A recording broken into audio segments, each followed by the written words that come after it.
Hi, everyone, and welcome to Women Who Rise. I'm your host, Heather Mansy. Welcome to this 6-month recap. We're going to have a great time going through some of the incredible guests that we had over the first half of 2026.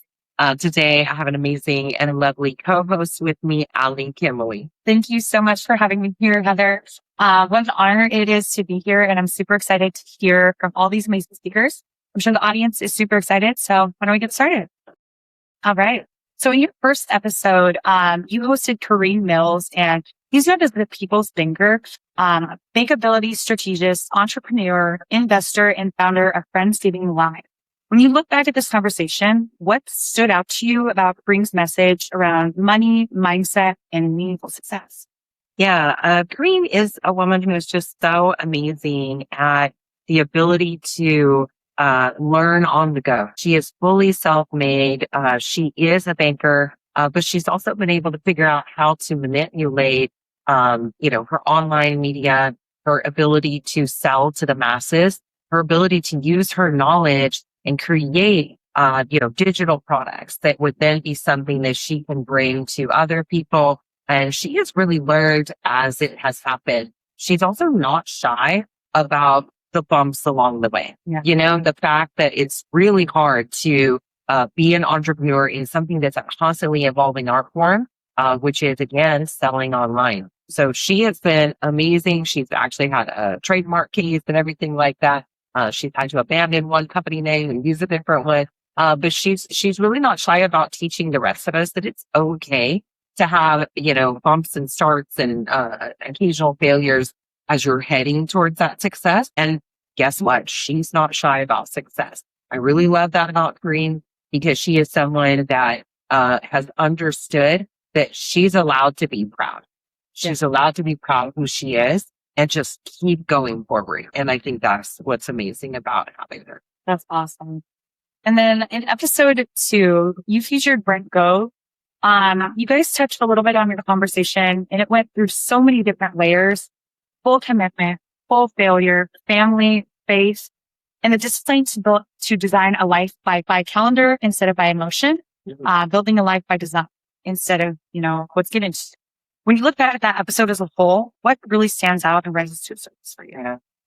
Brent is someone who, is living the life of someone who is in real estate and leadership. And, he's now multi-hyphenate. He's doing so many things, but he also secretly has always wanted to be a pastor. Like, he harbors this just intense, inner joy and love of his faith and really wants to spread that. And so it's really amazing because he turned his regular job into something that is also a equal for that sense of sharing. He is also someone, I love when you mention, live by calendar, not by emotion, because Brent he's a guy, but he is very emotional. Like, he wears his heart on his sleeve. I think he wears it on both. Maybe he has 2 hugs. So he's just a phenomenal guy. Super caring, super kind, super, just lovely person. And it shows that you can be a major leader. You can be entirely, successful and wealthy and all of it, but still be someone who's extremely kind, very sweet, very, friendly, forward. But yes, how did he become so successful? How has he maintained this success year after year for so long? Living by your calendar. And I just think he wanted to let people know this is not, you're not reinventing. He'll always say, I'm not a genius. I'm just a guy who's following the plan. And I think if anything, Brent just gives everyone hope. Because he'll always say, if I did it, you can do it. I believe in you. And again, it's just that endless sense of cheerful optimism, overall faith and joy, that he was so amazing at. Yeah. It was igniting listening to him. So yeah, definitely amazing guy. Yeah. So in episode 3, you have the honor to speak with our amazing CEO of EXT Realty, Leo Pareja. You, in that episode, you had one of the most influential leaders in today's real estate industry, shaping the future of real estate by the very minute. When you look back at that conversation, what stood out to you about Leo's message regarding intentionality, leadership, and rising before you feel ready? Yeah. Leo basically is someone that is, very proud to say that as a corporation, I mean, you mentioned that he is a leader in real estate today. He's very proud to say that this corporation and upper management, CEO included, are full of what practitioners, right? What he calls practitioners of this business. He came up through being a realtor. He's very proud to have, packed and stacked our leadership with people who understand the business from a doing and walking that walk perspective. It's a very different feel in that upper management. And when we have to interact with them, or when we get to interact with them, you really feel and see that on a level. Leo is that person. He's just as accessible today, I think, as he ever was as a realtor. And yes, when you think about, he talked about his phrase, a 10-year overnight success, because people say, wow, you're an overnight success. He goes, yeah, after the 10 years of work, maybe you didn't see, or the 10 years of practice, or the 10 years of getting better.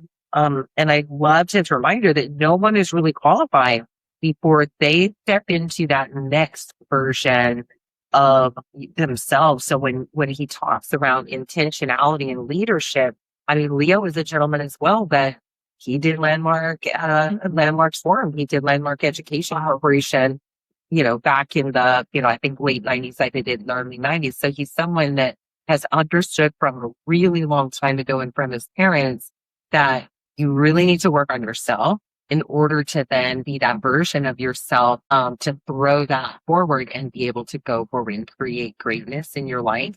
So yeah, Leo made operational excellence feel very human in that episode. Yeah. There's a reason it's the place where pros go to. Yeah, exactly. So in episode 4, that was a great episode, by the way.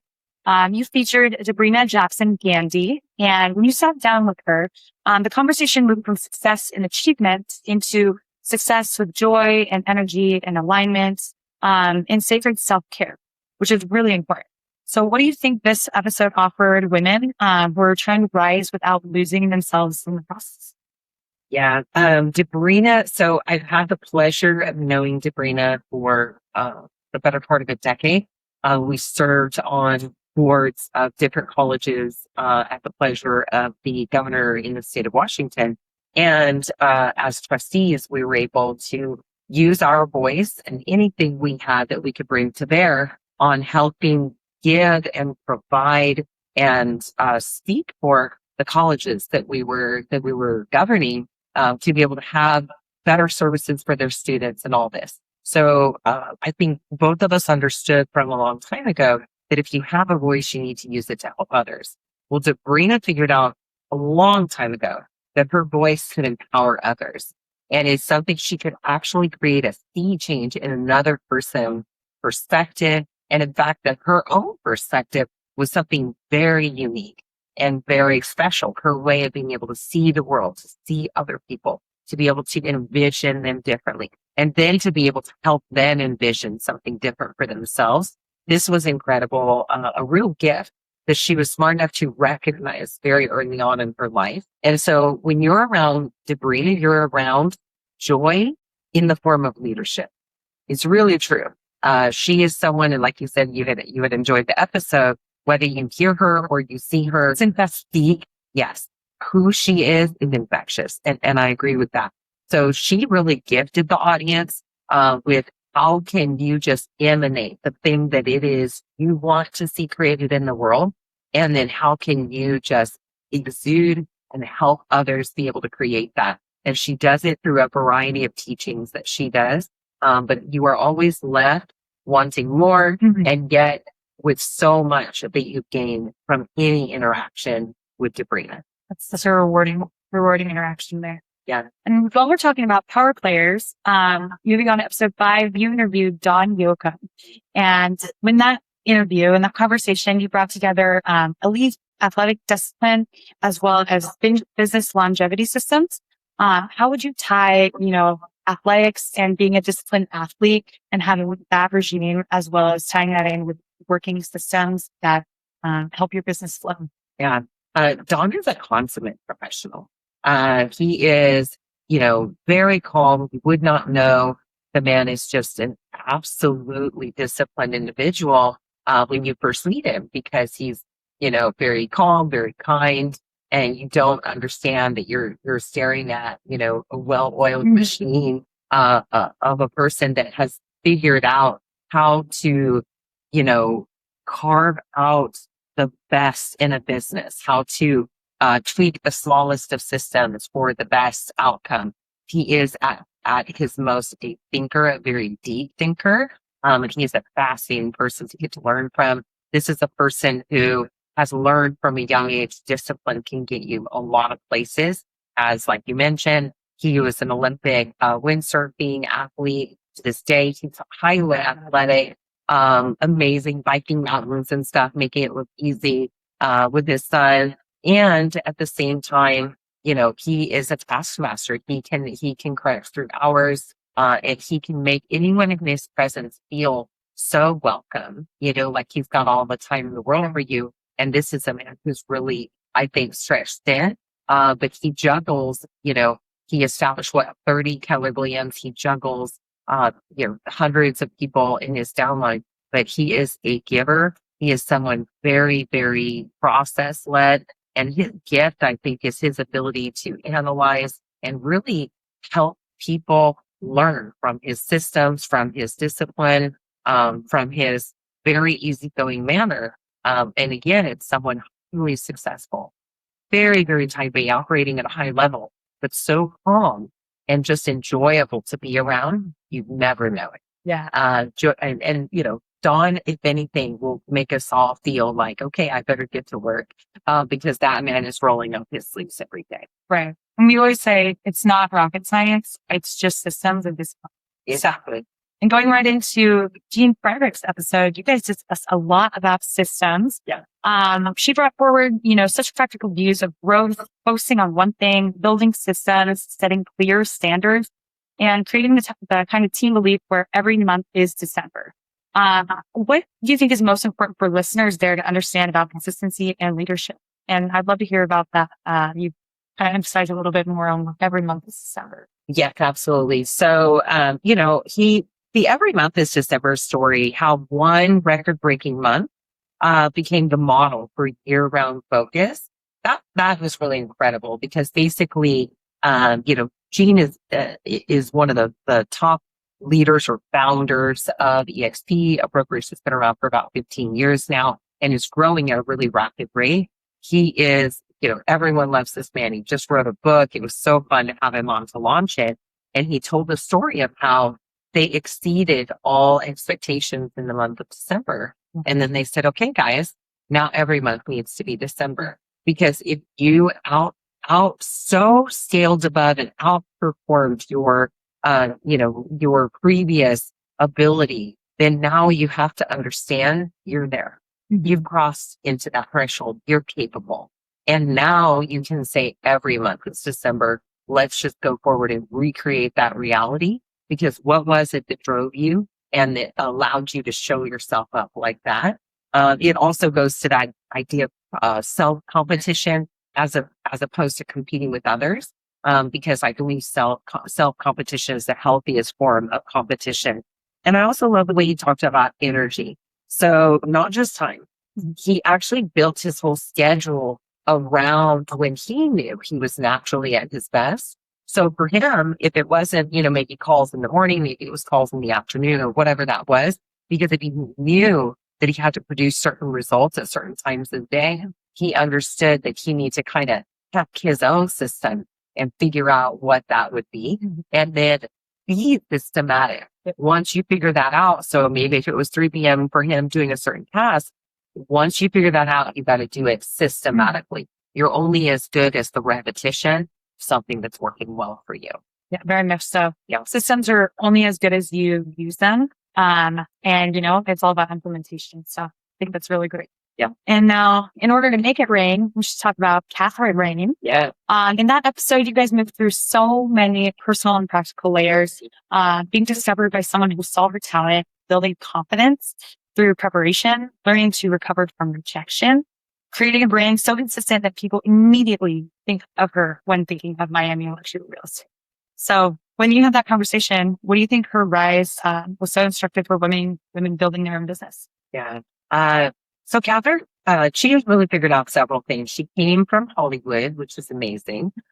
She was, a body double for Gwyneth Paltrow and others. Just amazing backstory there. She's an immigrant from Bavaria. She's extremely proud of her German Bavarian roots, and that still will, go to Oktoberfest and dress up in her own plastic Bavarian clothing. She's very proud of who she is. She also is a very grateful immigrant or transplant here to the US. She absolutely loves it. She has a gorgeous, amazing Miami life, and kids, and just an enjoyable existence there. But she has talked a lot about how she connected acting to real estate and understood that, in fact, in this business, there is a lot of those things that go together. There's some discipline involved. There is some presentational art involved. And so she understood that she actually had a lot of the things that she needed to be successful when she segued into real estate, because naturally she was nervous, like so many of us are when we choose this occupation.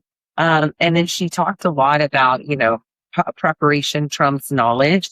It was such a strong takeaway because she is a very prepared woman. She is ultimately a consummate professional. Again, someone who strives to have perfection, preparation. I once saw a video of hers literally hanging up her own signs and her own sign writer because she wanted it done in exactly perfect way. And this is a woman, whose average sale may be in the multiple millions in Miami, and, glitzy media and all the things, but she's there with the hair flippers and making it perfect. And then last thing, her branding is such a masterclass. She is, make it rain, Catherine, make it rain buddy, branding off the pronunciation of her last name. She is turquoise, like everything she wears, her workout clothes, she's got massive consistency, and she's listened to her coaches around that. You cannot fail to recognize Catherine wherever she is. She is a walking brand. And phenomenal. Yeah, and phenomenal. Incredible. I love to hear. And now with episode 8, you're moving into the conversation with Pastor Katina Collins, where there's a strong sense of service, resilience, and community from her belief in love connection for her desire to be empty when I leave here. When you reflect back on that episode as a whole, what do you think that her reveal about rising by helping other women by feeling seen, heard, and valued really impacted those us? Yeah. Katina is a woman of very deep faith. She is a huge giver. She wants her community to be lifted up by anything that she can do, small or large, to have that happen. Mm-hmm. And so she is leading, again, very heart forward. She is a pastor. She is a very deeply involved pastor who is constantly creating ways that she can help her community to do better. And she's figured out the lesser among us and how she can help them. So whether it's the post-incarceration group, whether it's women, whether it's families in poverty, she is their guiding light, and she will move mountains for them. She also does it in her regular 9-to-5 job, right? She is an administrator and she does work in public service. So she really, really elevated the idea of administration as leadership, working in public service as an act of service and love and an act of leadership. I tell you, if our government was full of people like Katina Collins at that service level, the level that touches the public, boy, we would all be better for it, because she truly is a passionate advocate for every single person. And so just, I think her love connection, making a love connection with an individual, not just a personal connection, that really, I think, explains why her rooms feel so different. And I've had the pleasure to speak at one of her events for women and about mentorship. And it was unbelievable. She's really starting a new trend towards this concept of women mentoring women or others, mentoring each other. And I just think she's onto something big. And I think we all need to keep following what she's up to. I agree. I think at the base of, this career, it's all about servitude. It's all about love and how we can impact our community for the most positive way. And that's great. So, and now in episode 9, we had our guest Stephanie Peck here, the conversation that brought such a grounded view of success, integrity, community trust, showing up when you don't feel like it, and building business that creates freedom instead of just volume. So looking back on that episode as a whole, what do you think Stephanie helped really clarify about the referral-based leadership and defining success on your own terms? Yeah, she talked a lot about just saying yes, and being able to create a community around her and a feeling of just saying yes and understanding that that was a key component of success. She made integrity feel very tangible as something that you can almost reach out and touch. That she'd say, "You, no matter what," was her phrase. "I will not compromise my integrity or my values." She is a stand for that in her life in all manner of ways. And I think that because she comes from such inner strength and integrity, people around her will always be able to sense that. And you see leadership in action. She talked about counterbalance instead of balance. We all talk about balance as if, it's this idea we can seek and get, work-life balance and all of that. And I think that it's, becoming a bit of a myth because she mentioned having the ability to maybe go fully in one direction and then in another, whether it's then personal life or work, but understanding that there's kind of a give and take when you're an entrepreneur and you're not always going to be perfectly in balance. But that she talked about it as a daily business practice. How could she live in a sense of counterbalance? Maybe I'm going to work really, really hard over here and I'm not going to be perfect on this other thing right now. And then let's now turn our focus to something else as a natural way to become an expert. And yes, you mentioned referrals, building a referral-based business by going deeply into her community, really serving at a high level, creating Easter egg hunts. She is an expert in that brand. So her brand, if I were to say it, is that she is a community person. And so her business is largely referral based because you can't go anywhere in her community of Oregon without hearing about her, knowing about her in one fashion or another, whether you're selling a house or not. And that is the key all its own. Isn't that every goal of every real estate agent that want to be the go-to gal? I want to be the go-to. Yeah, she has become the go-to. She has. It's incredible. She has, and you got to put in the work. Yeah, and the years. Very much that. She's 2 decades plus. System, perseverance, time blocking. Yeah, obviously got it. It's not manual. Integrity, hard work, all the things. Yeah. Now, in episode 10, you had Tabitha Bartell on your podcast, and her story carried so much energy and hope in it.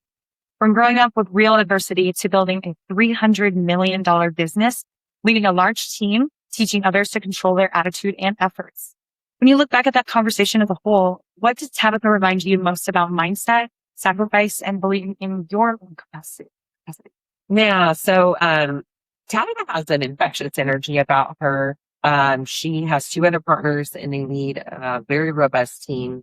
And she came from teaching dance for a really long time. And it's kind of funny because it's in her veins, And I think that ability to be, like she said, your own hype girl, like, yes, you can. Yes, you can. Nobody will ever do it like you will.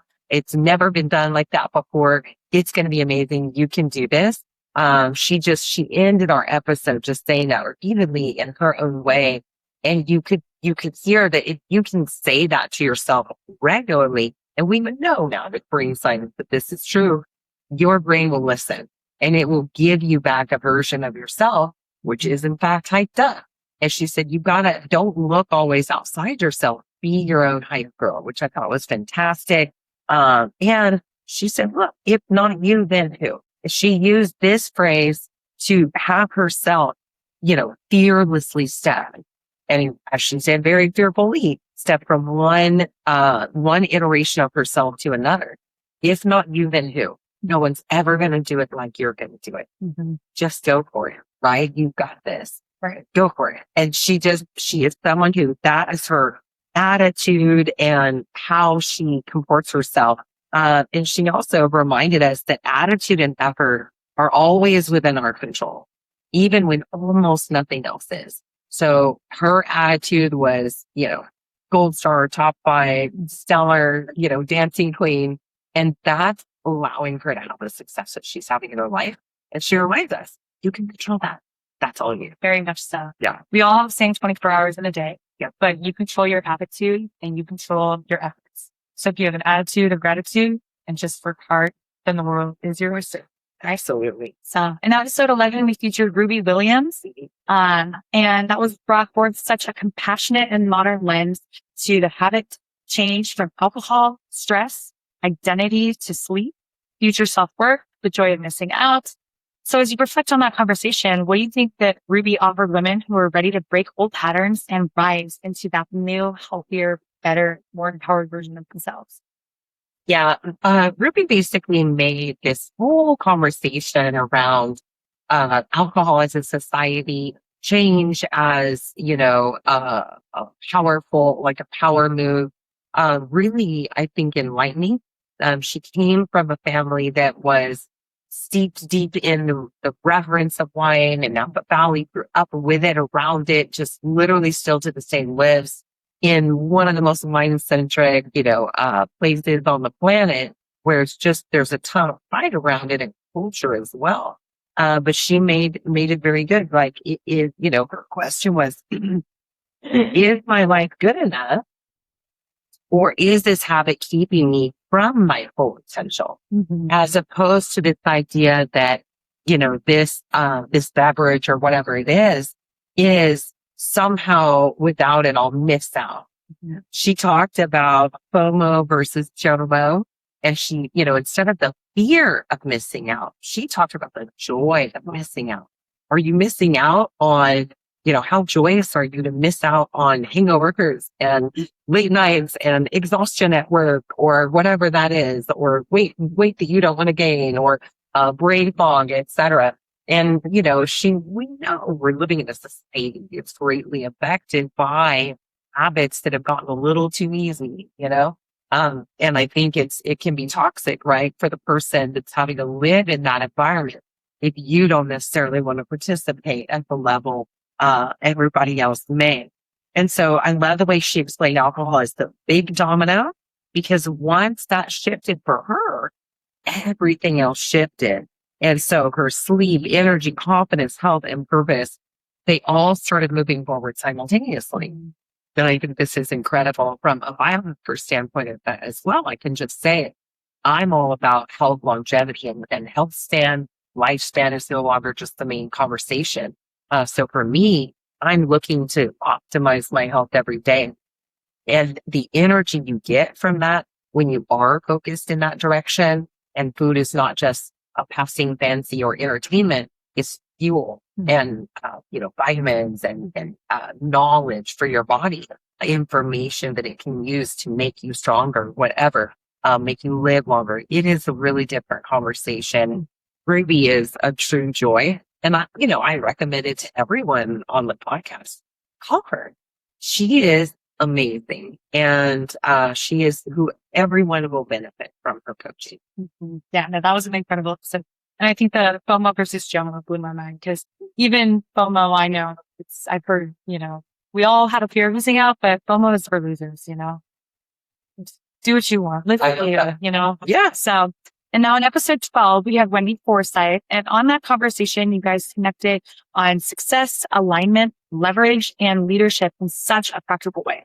From protecting your X factor to thinking like the CEO of your own business.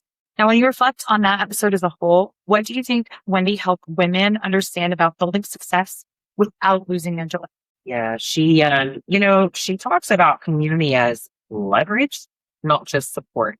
So the people around you can really help lift you up. And when you look at your community in a very specific way, you can actually leverage your success, not just be supported by them, and hopefully both, right? She also talked about this idea and the real difference between being busy and being effective, and that they're not the same thing. And Jean Frederick actually spoke to that a little bit as well. Just the fact that you can, spend your whole day on tasks, but did those tasks actually move the needle for you? Did they make you more money? Were they core to your mission? Yep. And so in her book, the X Factor, which is a phenomenal read, I recommend to everyone. She talked about having success without alignment to yourself and to your, core values and your drive and all of that.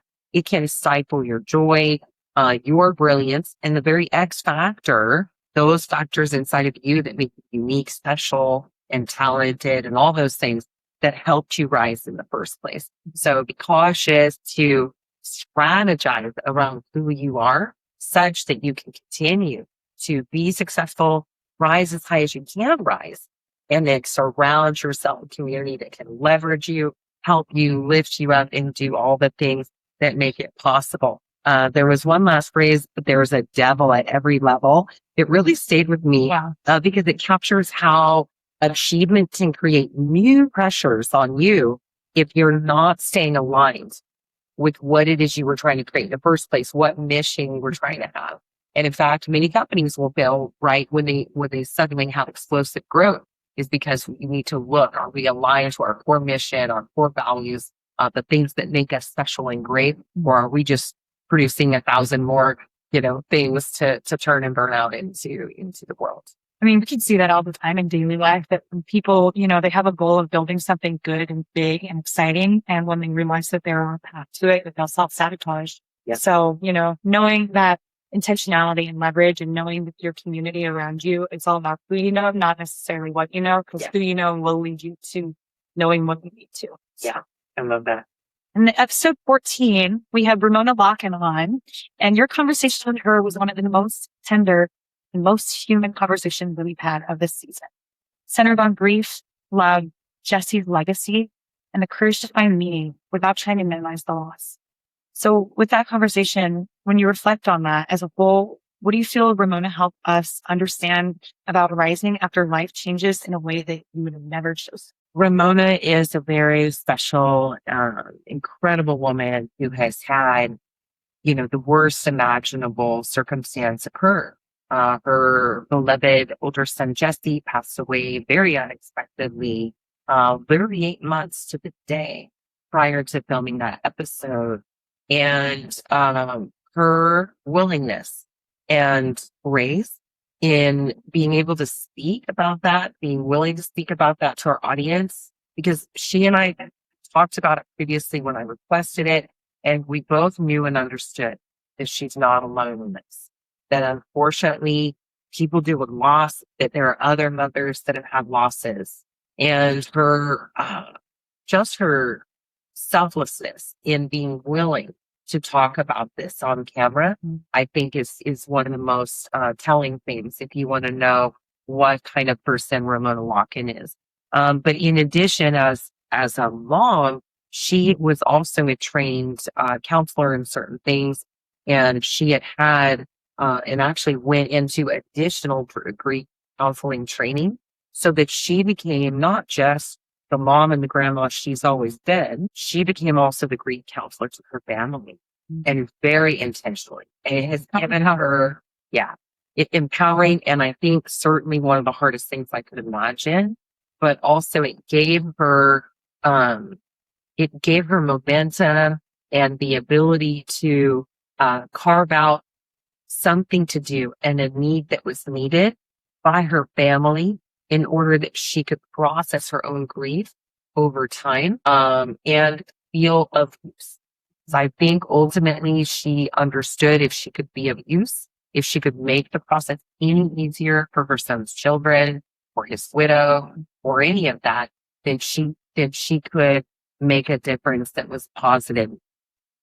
She made a couple of reminders to our audience that I want to share.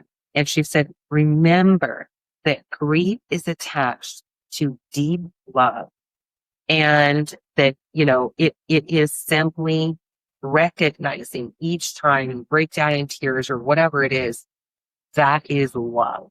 It's just a tremendous amount of love for that person. And she learned to teach others to say, this is what I'm feeling, and not turn that pain against each other. Like, this is what I'm feeling at the moment. I recognize it may be different than what you're feeling at the moment. And she also made a distinction between finding meaning and trying to create a silver lining.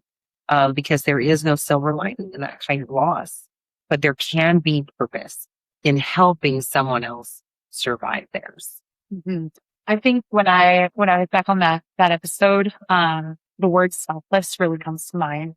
To be able to overcome such tragedy with grace and moving forward with compassion and selflessness to that level, Yeah. I could only imagine. And she's very, very strong. It was a great episode. So on episode 13, we had Alma Merrill, and that episode was a powerful study in self-creation, from learning to read later in childhood to building wealth through discipline, consistency, and action for confidence. When you think back on that conversation, what do you think Alma showed us about rising, even when your starting point looks like nothing everyone else's? Yeah.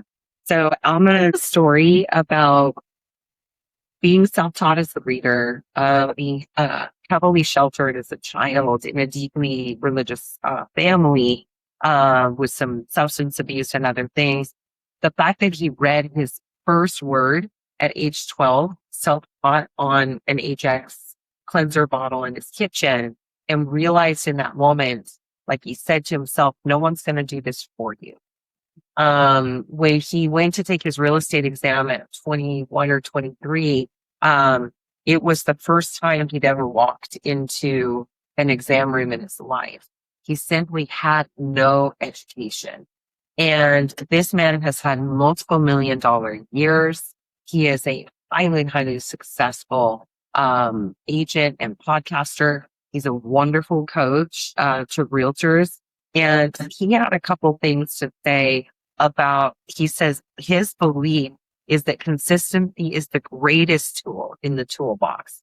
And I think it's really freeing, because he also gave the advice, be really consistent at a level of 80%. If you can just do that, you will be really successful. It's not 150 or 100, right? He just said, be really consistent 80% of the time. Mm-hmm. And if you can do that, you can be successful. I think it's very freeing for people who are trying to figure out how to be very successful and make a mark in this life, but having really huge unrealistic expectations of themselves.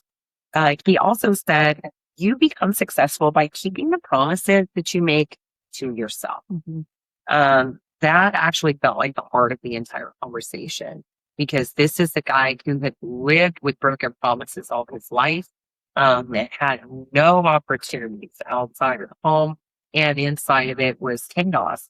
And so just this fact that he could understand really at a basic level how to survive and thrive, Mm-hmm. and really massively blow the top off his own success with just 2 very simple tools. I think it's an amazing story to follow. What an inspiring success story of growth and triumphs, and trials and tribulations, but incredible. So now on episode 15, when you were discussing with Justin Stoddard, relationships are the new currency. So basically, it was a strategic heart-to-heart centered look at relationship-driven business, trust as currency, upstream partnerships, wise giving, and building something that can last beyond 1%. Yeah. So when you reflect on that conversation as a whole, what do you think that Justin helped clarify about kind of relationships that we create that really create that long-term value? Justin talked about wise giving. He is an incredibly kind person, and he is someone also very centered on family, faith, his own desire to make a difference. He wants to be successful and is, but that's very beside the point of who he is as a person. So he said, at one point, is my wallet benefiting, but not my heart? This was something very impactful, and that stayed with me. And he talked about why giving is so important, really thinking about what way are you giving to another person? What way are you giving to organizations in the world? What way are you giving maybe through your efforts just in the daily doing of your job? Or what new venture are you up to? And is that giving to the people that you're interacting with in business? So again, he's talking about business as not some kind of cold interaction or just client to client or profit centric. It's talk about business as a way to truly lift each other up. And when you're in his world, that is exactly what you will see. And he said, not to show up to get, but show up to give. It will come back around. And we hear it all the time. But I think the way that he was able to elucidate it in our conversation was unique. That is amazing. I really love that because, as we know, there are some deals in our career that don't pay us the most money, but knowing that we've changed lives, it's more than anything that could ever provide. So I really want his episode. And in episode 16, you had John Jubilee on, and John Jubilee's conversation connected health, resilience, faith, daily habits, and purpose in such a powerful way, especially through his phase, so what, now what? And his belief that we can live stronger every passing year. When you reflect on that episode as a whole, what do you think John helped listeners understand about rebranding from the inside out? Yeah, John Jubilee came up through watching the resilience of two very powerful women in his life. His mother's resilience through a long hardship, economic and otherwise, and his sister's resilience through, I believe it was cerebral palsy or MS, difficult with mobility, difficult in difficulty in mobility and other things. And he saw resilience in another person that really impacted him for the rest of his life. He now spends his life changing the health and life trajectory of others. He is a very joyful, very, proud, excited person. And in fact, his wife is together with him in his company forming a health revolution. They are extraordinary. His message that longevity is built through strength, daily habits, and the deeper foundation of contentment, peace, and joy was really resonant, I think, with the audience. And yeah, he said, so what? Now what? Basically, okay, you've got this limitation. Okay, now what? What are you going to do about it? What are you going to do to improve yourself? And he really reminded the audience that it's actually daily habits that create and determine the destiny of the life that you're going to lead, of the health that you're going to have. It pours into everything. And so he specializes in cellular hydration, cellular health, and the elimination of chronic disease through that exact thing. He is really extraordinary. And I know Gary Barker and others have said that they are fans of what he's up to. So it is the really tapping into something unique with regard to longevity and a disease-free life.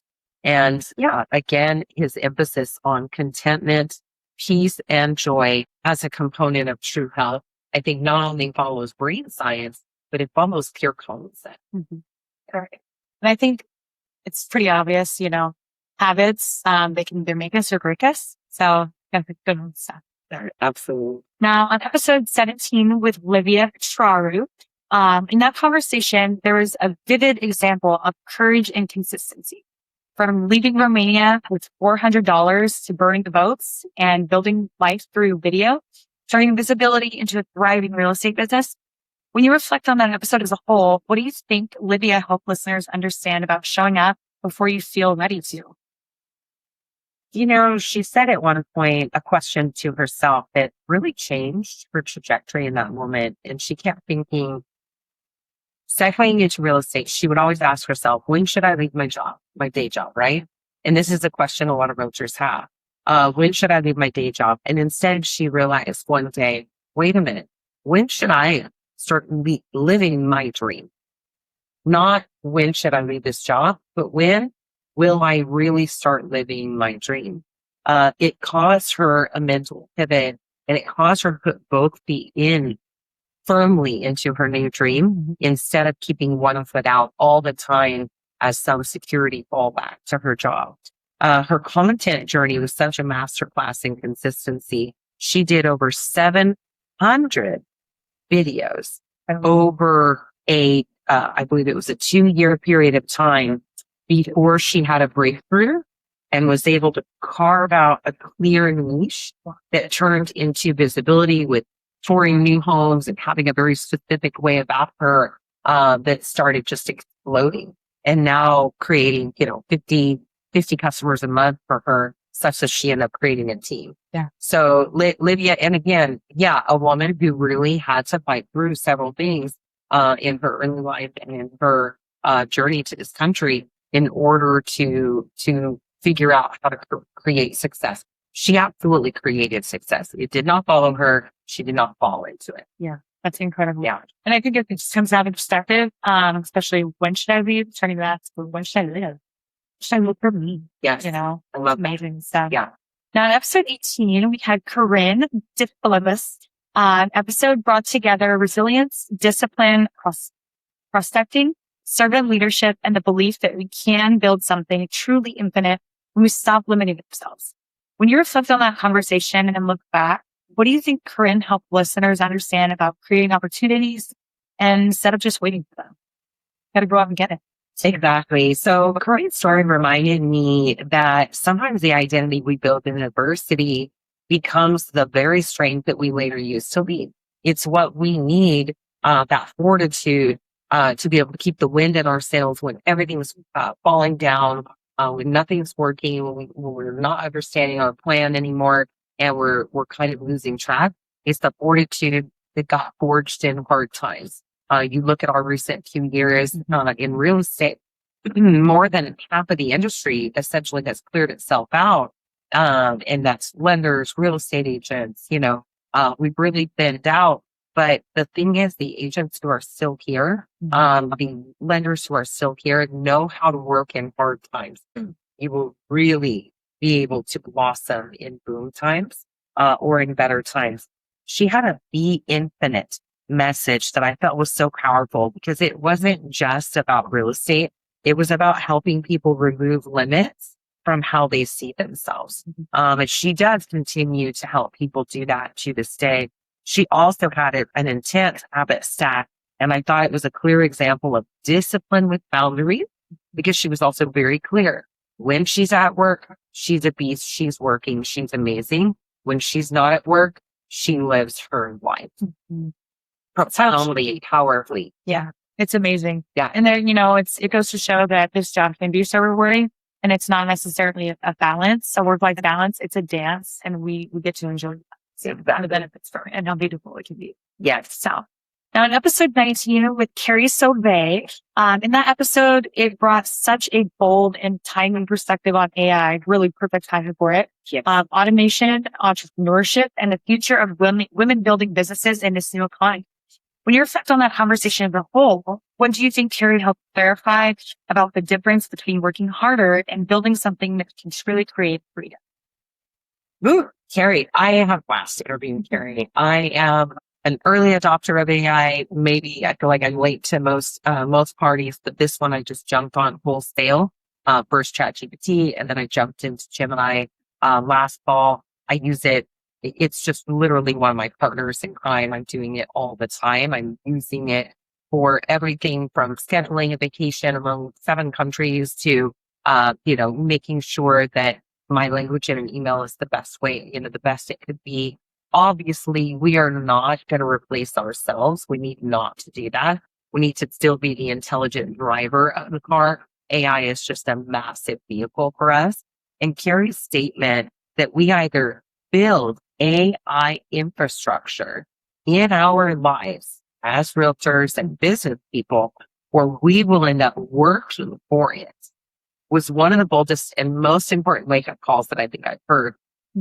She was very clear. She has friends owning companies right now that have AI agents working for that company, and those AI agents call to humans and hire them to do stuff out in the field. It is extraordinary.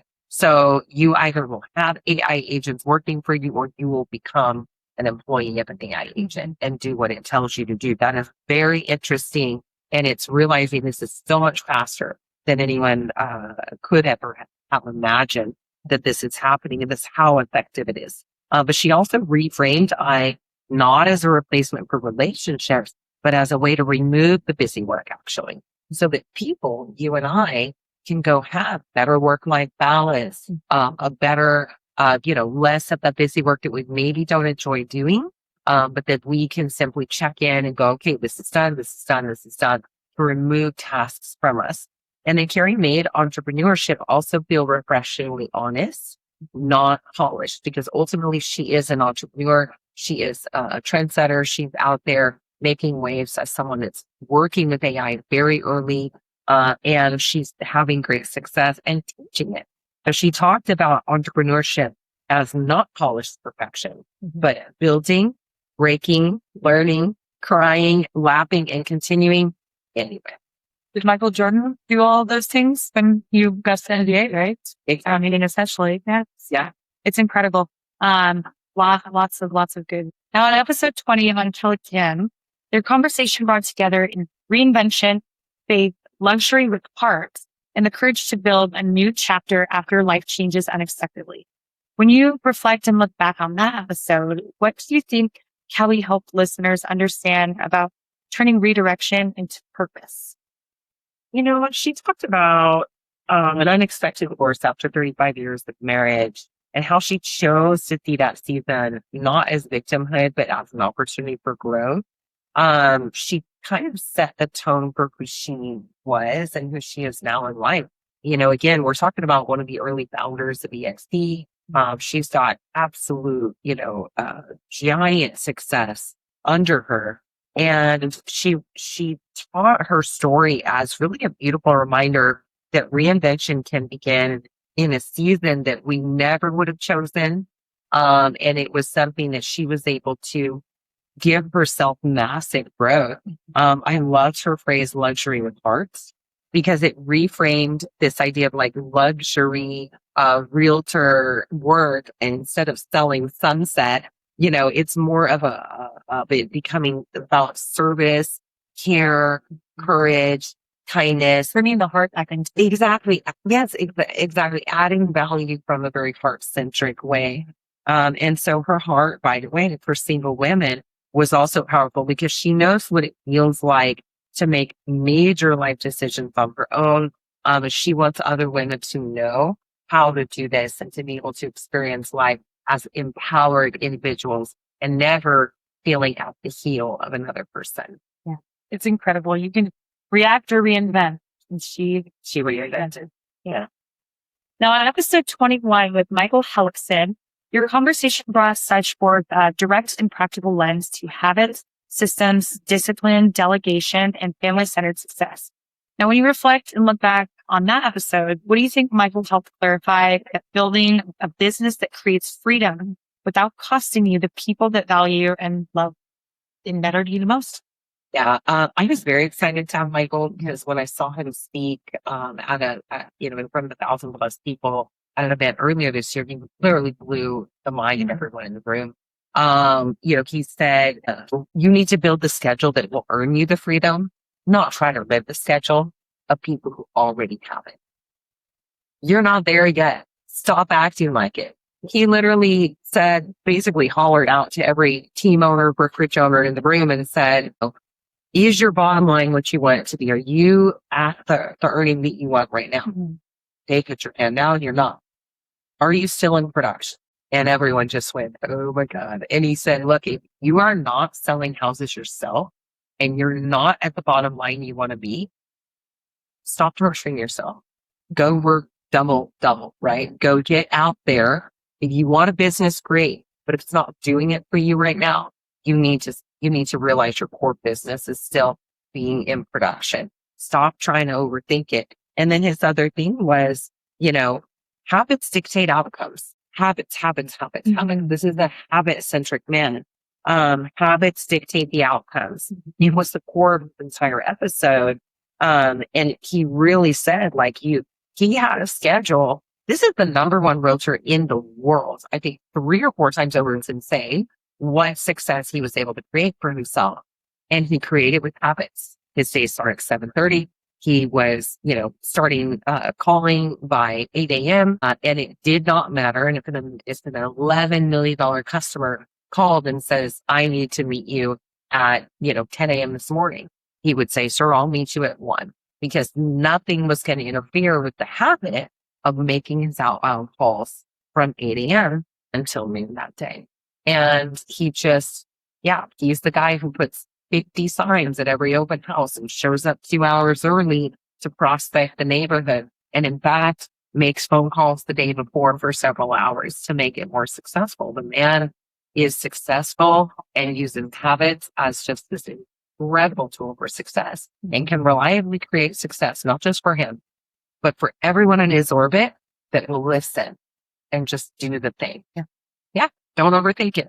Can I curse on here and say he's a badass? I think we can say it's a badass. But if I can, then it's always He is back to extraordinary. basics, and it's not broken. It's not rocket science. It's just back to basics and doing it every day with consistency. It's Absolutely. amazing. Yeah. Now with Alexis Diaz, your conversation gave such an honest look at evolution from building a business as a mother of 6 to navigating burnout, boundaries, worthiness, authenticity online. When you look back on that episode, what do you think Alexis helped listeners really understand about rising without losing yourself or losing your family in this process?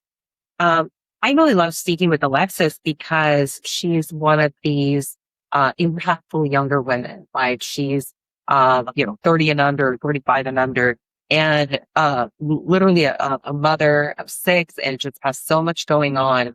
And she literally said, it's not about polished perfection, but showing up as who you really are and letting the right people connect with that. Understanding that she was not, with raising all these kids and doing all the things, she was not going to show up as perfect at every appointment. And she understood some clients may not respond well to that. Others will respond perfectly to that because they feel she's so accessible and human. And she is, by the way, she has a very infectious honesty about her.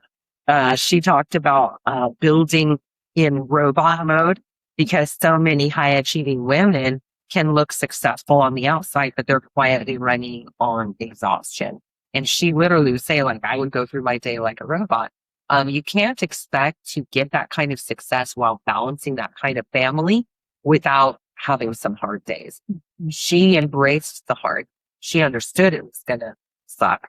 And she was doing it anyway because it was meant something to her. Not only because she changed the economic reality of those 6 kids and her family and buy them some freedom and some for herself, she could also do something that she would be really, really proud of. And being a mom was her greatest, of course, an amazing pride. She also had a real huge drive to go do something as an entrepreneurial woman. And I really think that her honest reflection on burnout, robot mode, and all of those things gave her the excuse to rise anyway. And I think it gives the other women on our episode excuse to rise as well. I agree. And I think that I took from that episode that, polished perfection or genuine authenticity, human connection. People crave human connection and authenticity. So it's really awesome to see her just be honest and show up and do it consistently. So 100%. Now, with episode 23, we had Kathleen Barella on, and your conversation moved from leadership to client care into visibility, healing, self-trust, and the courage to fully express who you are after losing an identity you once fought to preserve. Now, when you reflect back on that episode as a whole, what do you think Kathleen really helped women understand about choosing peace and rebuilding themselves after a chapter has ended? Kathleen was very transparent about having a very, very difficult and abusive marriage. It was very hard for her she had a long road to rebuilding herself. A beautiful woman inside and out. She was able to, I think, really express that, that feeling of shame was something that she really wanted to make sure women in our world feel that is okay to feel, but also understand that you can grow, you can go forward. This is not your fault.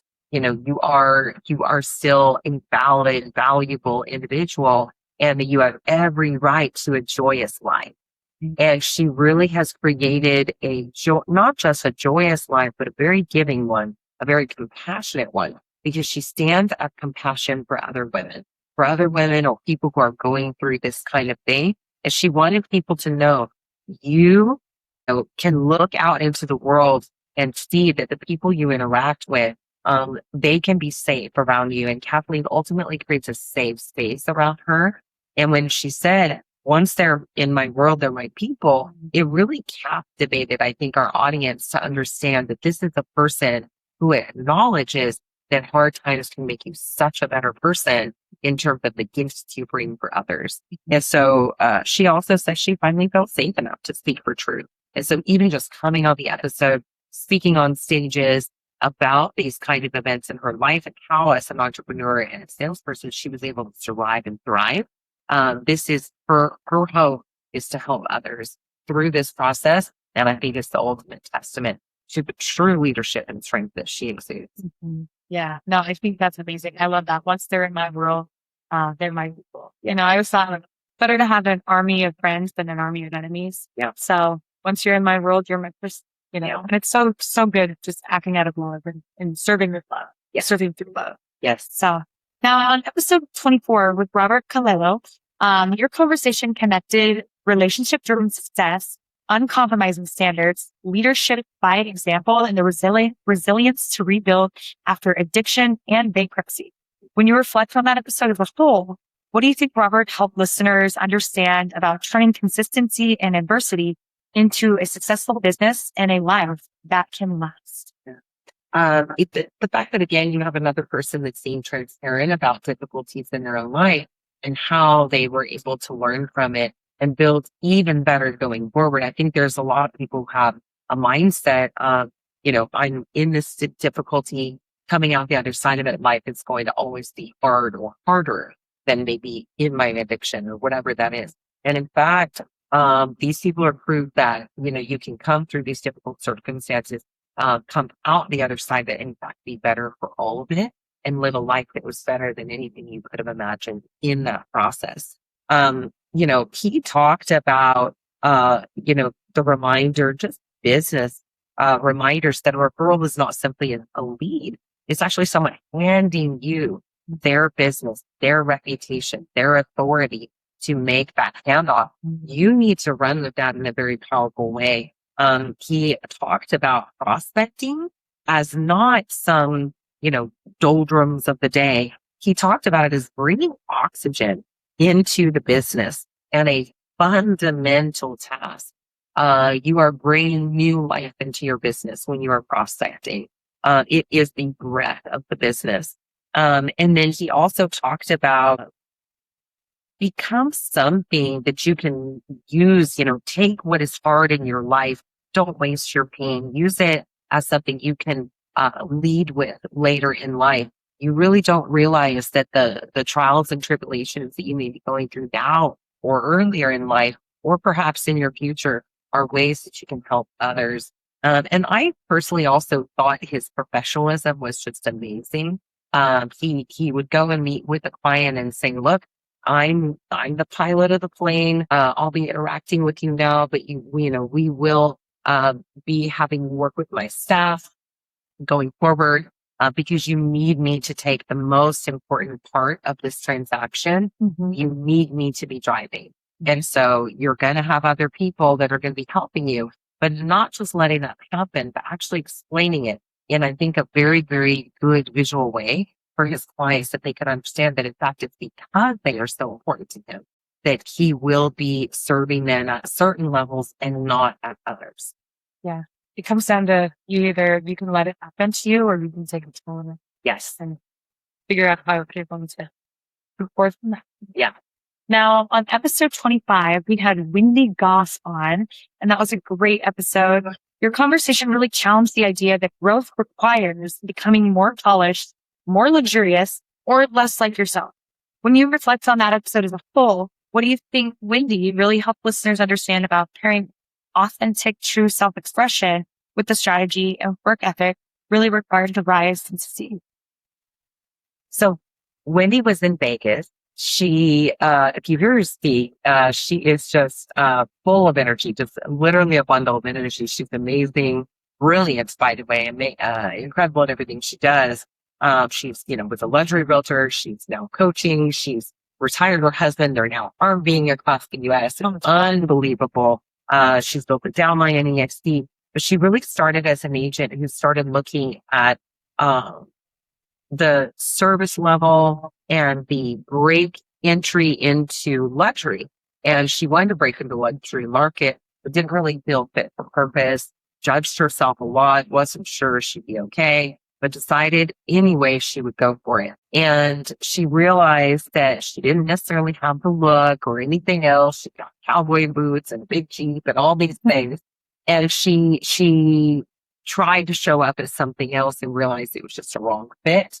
And started showing up as herself. And as she put it, she said, I told myself, if I show up as somebody else, then I have to keep showing up as somebody else all the time. So she learned to embrace herself, embrace how she is, and just keep showing up as herself. And she built her success, actually built it thoroughly around the identity of that was truly hers.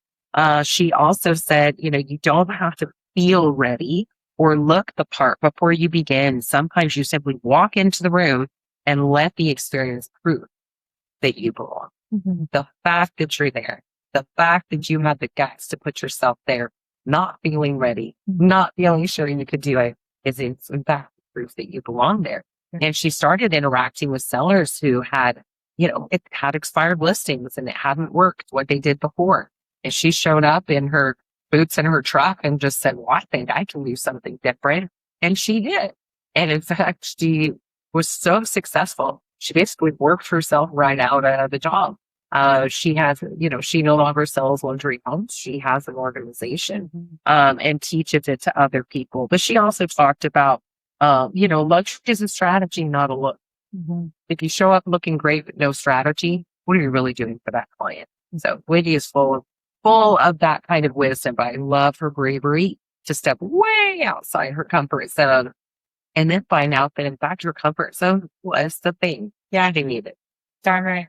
I think a lot of us, we can feel like imposters sometimes, especially if you're a new agent in the industry. But it truly, it comes down to if you feel like you're the least intelligent one in that room, you're in the right rooms. If you feel like you're the least successful one there, yes, you're in the right rooms. Stay in those rooms. Listen in those rooms.